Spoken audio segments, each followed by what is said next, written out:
राधे राधे। अब हम पढ़ रहे हैं श्री भक्तमाल। भक्तमाल में हम अभी 24 अवतारों की कथा शुरू की है, जिसमें हमने कल 3 अवतारों की कथा पढ़ी थी, मत्स्य अवतार, वराह अवतार और कच्छप अवतार। अब हम पढ़ रहे हैं चौथा अवतार श्री नरसिंह अवतार की कथा। तो नरसिंह अवतार की कथा में अब हम शुरू करते हैं। जब वराह भगवान ने हिरण्याक्ष का वध कर डाला था, तब उसकी माता दिति, उसकी पत्नी भानुमति, उसका भाई हिरण्यकशिपु और समस्त परिवार बड़ा दुखी था। दैत्येंद्र हिरण्यकशिपु ने सबको समझा बुझाकर शांत किया, परंतु स्वयं शांत नहीं हुआ। हृदय में प्रतिशोध की ज्वाला धधकने लगी। फिर तो उसने निश्चय किया कि तपस्या करके ऐसी शक्ति प्राप्त की जाए कि त्रिलोकी का राज्य निष्कंठ हो जाए और हम अमर हो जाए। निश्चय कर लेने पर हिरण्यकशिपु ने मंदरांचल की घाटी में जाकर ऐसा घोर तप किया कि जिससे देवलोक भी तप्त हो गए। देवताओं की प्रार्थना पर ब्रह्मा जी ने जाकर उससे अमृतत्व छोड़कर अन्य कोई भी मनचाहा वर मांगने को कहा। उसने कहा कि मैं चाहता हूँ कि आपके बनाए हुए किसी प्राणी से मेरी मृत्यु न हो। भीतर बाहर, दिन में रात में आपके बनाए हुए प्राणियों के अतिरिक्त और भी किसी जीव से, अस्त्र शस्त्र से पृथ्वी या आकाश में कहीं भी मेरी मृत्यु न हो। युद्ध में कोई भी मेरा सामना न कर सके। मैं समस्त प्राणियों का एक छत्र सम्राट बनूं। इंद्रादि समस्त लोकपालों में जैसी आपकी महिमा है, वैसी ही मेरी हो। तपस्वियों और योगियों योगेश्वरों को जो अक्षय ऐश्वर्य प्राप्त है, वही मुझे भी दीजिए। ब्रह्मा जी ने ये वस्तु कहकर उसके मांगे वर उसको दिए। वह अपनी चतुराई पर बड़ा ही प्रसन्न हुआ कि मैंने ब्रह्मा को भी ठग लिया। उनके न चाहने पर भी मैंने मुक्ति से अमृतत्व का वरदान ले ही लिया। यह जीव का स्वभाव है, वह अपनी चतुराई से चतुरानन की कौन कहे भगवान को भी धोखा देने का प्रयत्न करता है। वैसे ही हिरण्यकशिपु ने भी अपनी समझ से मृत्यु का दरवाजा बंद कर ही लिया था, किंतु भगवान ने जब चाहा तो खोल ही लिया।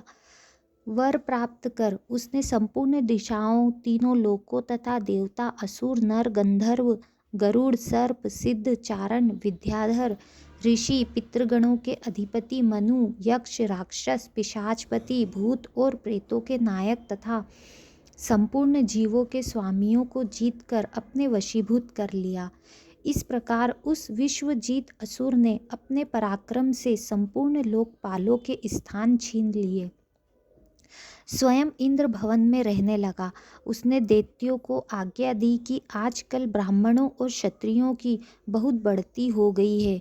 जो लोग तपस्या, व्रत, यज्ञ, स्वाध्याय और दानादि शुभ कर्म कर रहे हैं, उन सबों को मार डालो, क्योंकि विष्णु की जड़ है द्विजातियों का कर्म धर्म, और वही धर्म का परम आश्रय है।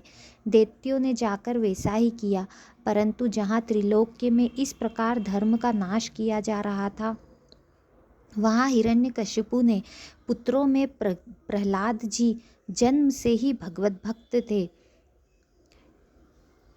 5 वर्ष की अवस्था में अपने पिता को भगवत भक्ति का पाठ सुना रहे थे। पुत्र को अपने शत्रु विष्णु का भक्त जानकर उसने यह निश्चय कर लिया कि यह अपना शत्रु है, जो पुत्र रूप में प्रकट हुआ है, अतः उसे मार डालने की आज्ञा दी। पर दैत्यों के सब प्रयोग व्यर्थ हुए।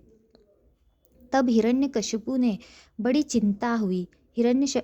को बड़ी चिंता हुई। उसने उन्हें बड़े बड़े मतवाले हाथियों से कुचलवाया, विषधर सर्पों से डसवाया, कृत्या राक्षसी उत्पन्न कराई कि प्रहलाद को खा ले, पहाड़ों पर से नीचे गिरवाया, शंबरासुर से अनेकों प्रकार की माया का प्रयोग कराया, विष दिलाया, दहकती आग में प्रवेश कराया, समुद्र में डुबाया, इत्यादि अनेक उपाय मार डालने के लिए किए, पर उनका बाल भी बाका नहीं हुआ।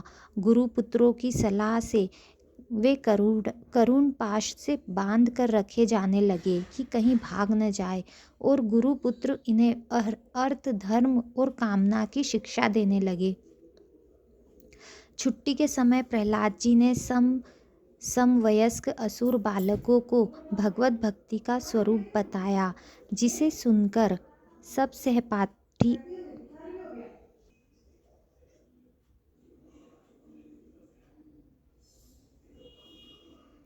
छुट्टी के समय प्रहलाद जी ने समवयस्क असुर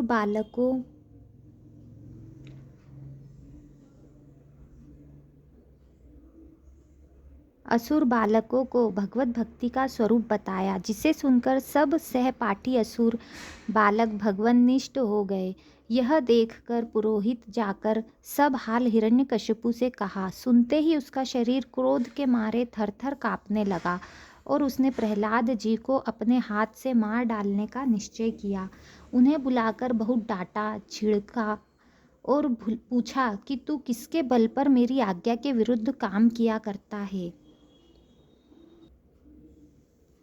प्रहलाद जी ने उसे सर्वात्मा सर्वशक्तिमान भगवान के स्वरूप का उपदेश दिया। वह क्रोध से भरकर बोला, देखो वह तेरा जगदीश्वर कहाँ है? अच्छा, क्या कहा वह सर्वत्र है तो इस खंबे में क्यों नहीं दिखता? अच्छा, तुझे इस खंबे में भी दिखता है? मैं अभी तेरा सिर अलग करता हूँ, देखता हूँ तेरा वह हरि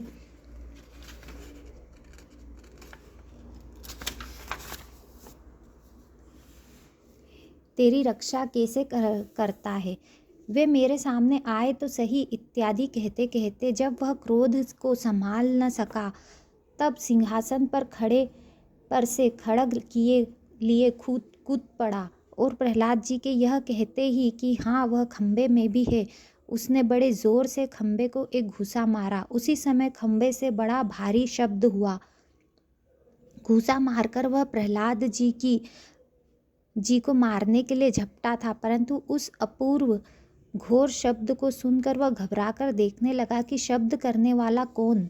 इतने में उसने खंबे से निकले हुए एक अद्भुत प्राणी को देखा। वह सोचने लगा, अहो, यह न तो मनुष्य है न सिंह, फिर यह नरसिंह रूप में कौन अलौकिक जीव है।